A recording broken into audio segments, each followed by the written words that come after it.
Hey, what's up guys? Clausenix here. Today I wanted to make a response video to Nicole Arbour's fat shaming video, or Dear Fat People. Now, as a guy who goes typically against the grain in most situations, I was all on board for this video. I pretty much agree with most of what she had to say. I mean, it's mostly just the cold hard truth, and it's hard to hear because we're used to everything being soft and babied, and whatever is news will be news. Anyway, the truth is that there's nothing wrong with having a little chub on you. There's nothing wrong with having a little bit more than chub on you. But it is unhealthy to be obese or overweight.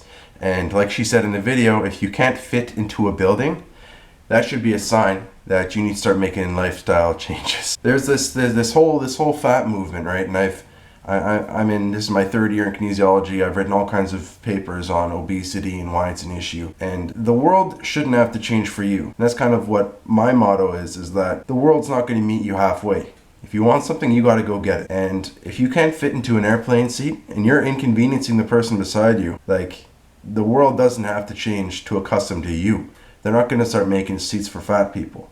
You are now inconveniencing the people beside you. Yeah, she was pretty harsh. That's certainly not the way that I would have gone about addressing the issue, by calling out the fat community and going, "You're fat, you are disgusting." That's not the way I roll, okay? I know everyone starts somewhere. I'm more someone who recognizes there's an issue.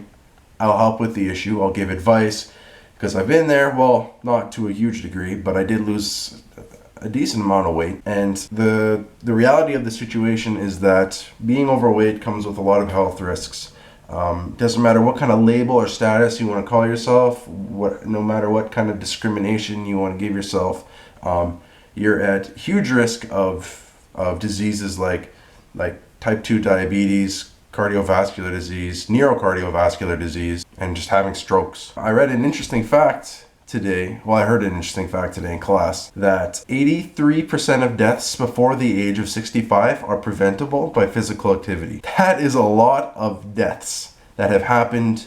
I posted a fact on my page. I don't know if you've read it or not yet, but it's something like 360,000 deaths per year purely on the fact of inactivity. Now, you can look at this however you want. You can pin me a bad guy for saying being fat is unhealthy, but the reality is it is. I mean, I'm a lineman. I know what it's like to have fat on you and still be active. And there's lots of people who aren't fat who also are inactive and are not in shape just because they're thin. Your size in general doesn't tell a whole lot about someone's shape.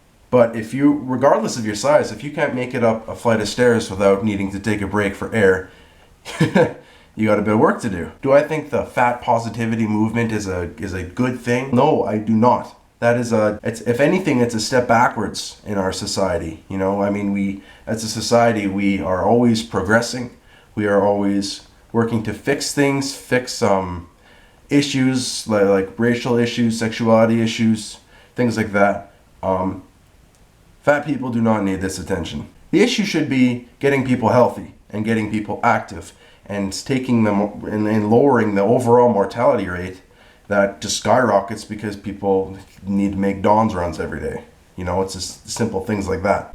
And in regards to fat shaming and body shaming, I agree with what Nicole had to say there. This isn't a term that was created by a thin person. This is something that a fat person has created because they were at one point ashamed to be fat. Well, it's not good to feel bad about yourself and who you are. If you're uncomfortable with the way your body is, then that's a flag right there. If they want to call it body fat shaming or fat shaming or whatever you want to call it, then maybe that is something that our society needs more, in the sense of we need it more for people to realize that it's not healthy to be fat. We don't need it in the sense that it's okay to be fat. Because the worst thing that we can do is start telling kids that it's okay to be fat, because every kid deserves a healthy life. Every kid deserves a long life. And they deserve to be told the truth about their bodies. And they need to go to school and learn about their bodies. I mean, that's why I want to be a phys ed teacher.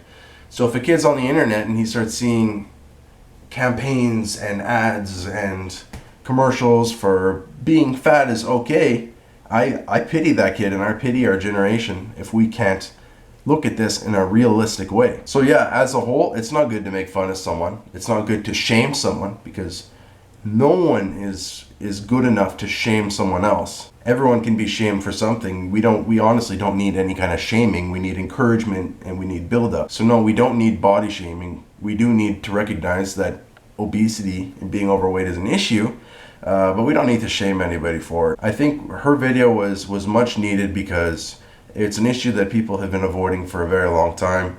It's something no one was wanting to address because everyone's scared of people retaliating against them and thinking they're a bad person.